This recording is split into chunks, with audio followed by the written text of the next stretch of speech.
Alright everybody, welcome back to Foxes Abroad, and today we're back on the Ranger, and we're going to solve the one thing that, or try to solve the one thing that's been annoying me ever since I got it. It's the bane of every 80s and 90s Ford power steering equipped vehicle. It is the groan associated with the power steering pump. So bring you in and show you what we got going on. Alright, fresh out the box, ordered this power steering conversion kit to take a power steering pump from a Jeep Liberty, and I just got one straight brand new from Rock Auto. If you want to hit the junkyard to save yourself some money, feel free. I just didn't want to deal with anything used, so we're going to take this old thing here, this new thing, and replace the old thing there in the truck. I mean, it's still working fine. It's just the truck is so nice and quiet that I can't get past the groan that it has with the power steering. I mean, this is where I ordered this little kit from. They have kits for the 3-liter V6 and the 4-liter V6. Mine is a 2.3-liter 4-cylinder.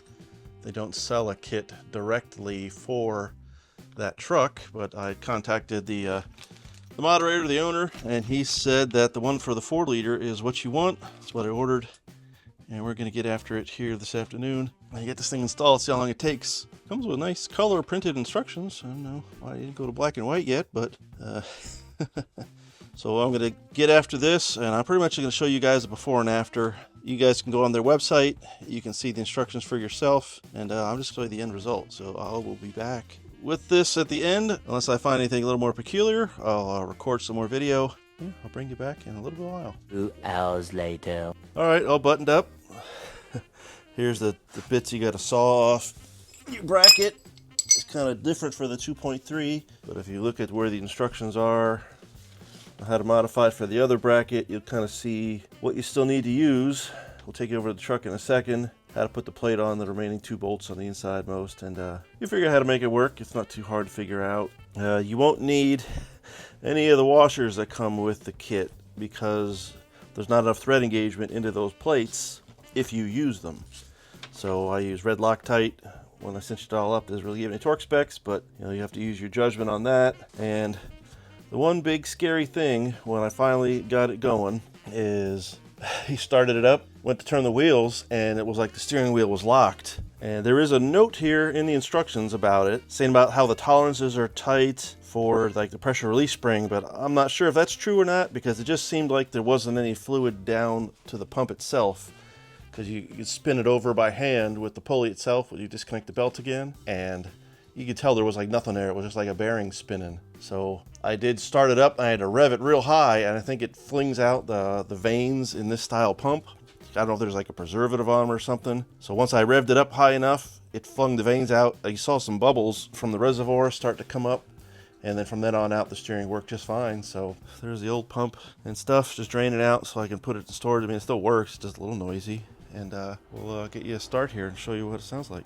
Well, I guess I should show you what it looks like first before we start it up, but yeah, there's the new bracket in there. It's tight getting around this. I mean, the hardest part about this whole swap was getting the bracket out and around the air conditioning compressor, and then getting it back in, and you have to fight to get the pump in and around the lines. And I had the pump held up to the roof with some parachute cord, tried to get it out as far away as I could, but the lymphac is the curve. These are all new AC lines, so I don't know how a factory one would be.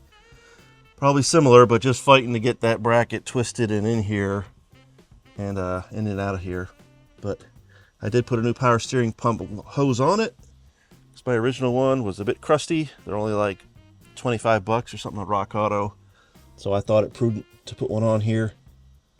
I just had to swap over that, like the pressure switch.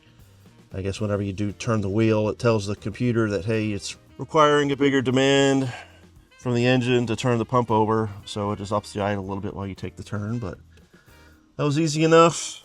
And yeah, I just got some Mercon 5 in there. I'm not sure what the Bosch proof fluid is, but this is what we're going to use for now. I'm sure it's just fine. And let me give you a start here.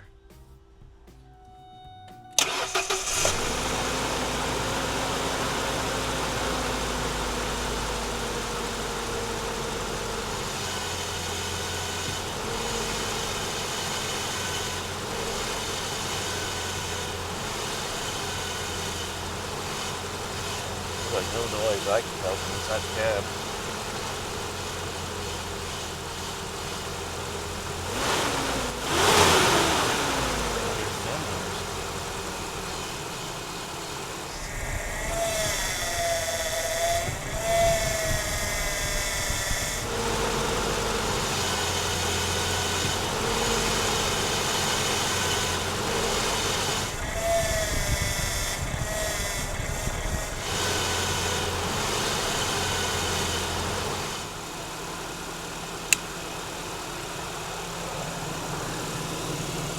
Yeah, I mean, significantly better.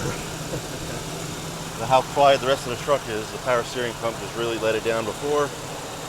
And yeah, I think it was well worth it for me anyway, to get rid of that whine. So, anyway guys, there's another video down, and not many people are contemplating this sort of swap. But if you have any questions, leave a comment. I'm sure to get back to you. But yeah, nice and whisper quiet. Can't wait till idle's down. I haven't even driven it yet, but it's like I don't have my audible tachometer anymore. So, all right, take care guys. Bye-bye.